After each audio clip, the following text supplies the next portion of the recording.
health is number one. And it's a good thing that in the fitness community, we're rather conscious of it. But there are still certain habits that many of you employ which are detrimental in the long run. And I'm going to dissect all that today. First of all, if you subscribe to the idea that you're healthy, if you're just lean looking or aesthetic or your performance is on point, then we have a lot to talk about, my friend. Because it is true that on the outside, we can assess what's going on the inside to a certain extent. For example, the skin or darkness under your eyes, stuff like that. But it does not paint the whole picture. In fact, there are many people who feel good, but they dropped out of a heart attack when you would least expect it. There are many people who feel good, but then you take a look at their blood work and it's total trash. Some people who you would think are the most athletic have some of the worst numbers you'll ever see. High cholesterol, high blood pressure. A lot of these things are not properly managed. And it has to do primarily with horrible dieting practices. And then these same people will deny that their high cholesterol is a risk factor. They'll be deniers of that fact. Or they're going to say that it's a genetic, hereditary thing and there's nothing they can do about it. Not understanding that a lot of it was directly caused by their diet and lifestyle practices. Listen, you can be hitting your TDEE every single day. You can be in a maintenance phase, surplus, deficit, hitting all your macros. But you can be seriously lacking in micros, and you won't be able to see that as much in terms of body composition. You can gain strength just fine on a dirty bulk. You can gain size just fine eating foods that are low in micronutrients. But is that good for your long-term health? Absolutely not. Where's the fruits and vegetables? Where's the onions? Where's the beans? Where are the things that have been proven to prevent and reverse disease? A lot of these things are not present in many people's diet, including those who consider themselves to be athletic. Okay? In fact, a standard breakfast for many bodybuilders and fitness enthusiasts is to have a bunch of eggs in one sitting. Guys, when you eat cholesterol, it raises your serum levels. Okay? Stop being a fucking denier and look at the goddamn research. Stop looking at studies funded by the egg industry or studies that are flawed by design. Look at a proper meta-analysis that deals with the actual facts. When you eat cholesterol, when your baseline level is 0, it raises your serum cholesterol levels. Point final. If you're already eating high amounts of it, you're not going to see an impact, okay? Yet a lot of these guys who talk about health are having 8 eggs a day, a pack a day, huge quantities. Or they're cheese addicts, which is understandable. Cheese is great, I get it. I used to have about this much every single day. But what do you think that's doing to your blood work? Instead of talking about how good you feel, why don't you look at your fucking blood work, man? If you have good levels, congratulations, keep doing that, man. Good for you. But if it's elevated, don't just blame your genetics. Maybe there's something that you're doing with the diet that's off, okay? So we need to get that straight. Another major issue is the whole processed food thing. Do you know that most individuals have a diet that primarily consists of processed foods? That's sad, okay? Processed foods, animal products makes the top of the list. And then the actual fruits and vegetables is like 10% or less of the diet. Very small amounts here. Again, what I said at the beginning of this video, not getting adequate amounts of micronutrient-rich foods. So like I'm saying, you can look amazing. You can have a great physique, okay? Be extremely aesthetic. Have an amazing bench press. All these good things. But your health could be going down the shitter because you're not eating properly. And if we look at some heavyweight athletes, we got some prime examples right here. A lot of these dudes eat terrible diets. Full of junk food, man. Full of fucking junk food because they don't have to be lean, you know? And it does give them a good performance boost, especially with all that freaking sodium, right? They're eating 8 grams of sodium a day, right? Because that's a good long-term health strategy. They do minimal cardio because they don't have to. Screw cardio, right? Cardio kills your gains. Guys, I've competed twice for a bench press competition, and I'll tell you what you see there. People who've been dieting down to make their weight class, right? And the moment they hit their weight, they got donuts and chips ready. And all kinds of processed junk foods. Even pizzas. You see people eating pizzas out of meat, okay? The worst possible foods that you can imagine, these people are just shoveling down their throat because now it's like, hey, I succeeded, I hit my class, time to eat whatever I want. That's not good for health. And a lot of people eat like that on a consistent basis. Going out several times a week, eating a bunch of processed foods, full of oils as well. I don't think people realize that oil is also a processed food, okay? I used to consume avocado oil myself, thinking that it was a good thing to do. But after looking at the actual research, I'll be dropping that out, okay? So I have like about this much left in my bottle. Once I'm done with it, man, I'm not buying oil anymore. I'll use vinegar or other things like that. Processed foods are not good. And the standard American diet in particular is fucking killing people. Giving you all kinds of fucking diseases that could have been prevented in the first place. It's pure cancer. The SAD, that's what we call it. It's fucking cancerous. It's garbage. But We're not talking about that right now. We're talking about fit people who think they're eating healthy. In that case, most of these people consume large amounts of animal products, which is full of saturated fat and cholesterol. They still eat processed foods to a certain extent. And then the worst thing, here's the worst thing, right?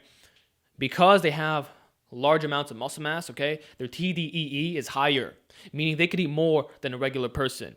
I have a friend that I've known since high school. He used to weigh 350 pounds, okay? Great guy, great person. I really like him a lot. He's a cool dude. But when we would go out to freaking restaurants, you may not believe me, but I'm just laying down the facts. I would eat more than him. I figured that he would be the biggest eater there, but he wasn't.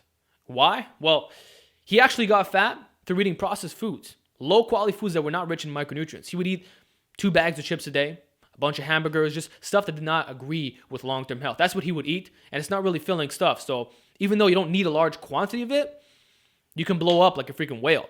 The truth is that if you're eating healthy year-round and you're having foods that are very rich in micronutrients, it's almost impossible to get fat. You practically have to force feed, dude. You will actually lose weight. It's so easy to lose weight when you eat properly, when you eat foods that are rich in micronutrients. It's just the truth. I would eat more than this guy because I had a high TDEE because of the extra muscle mass. Why is this problematic? Well, that means you could eat more junk food. You can eat more junk food and get away with it from an aesthetics standpoint. You think you're healthy because the scale's not changing. You're still hitting your macros. But that's the problem.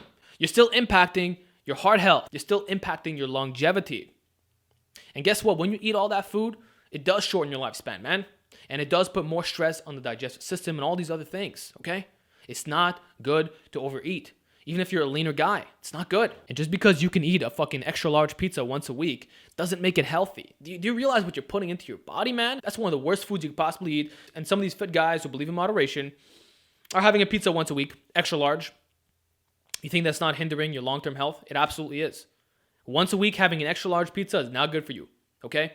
Even though you're going to get away with it, in terms of body composition, it's not a good long-term health fucking strategy. And you couple that with the other shitty habits that some of these guys are doing, very high in the saturated fat and cholesterol, among other things, the IGF-1, I could go on about that, but I won't.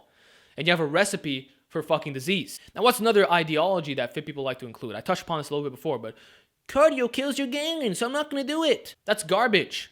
First of all, cardio does not kill your gains, but even if it did, who gives a fuck? You should do it anyway. If I were to say, hey man, you do cardio, you're gonna add 5-10 years to your life. You're gonna breathe better. You're gonna have better blood work. You can actually eat more food if you choose to do that. But then your response is, it's gonna kill my gains. Why should you care if it even kills your gains at all? Which it doesn't. Like, it doesn't matter. If it enhances your quality of life, even your longevity, then it's 100% worth it, okay? Many serious lifters do not do fucking cardio, okay?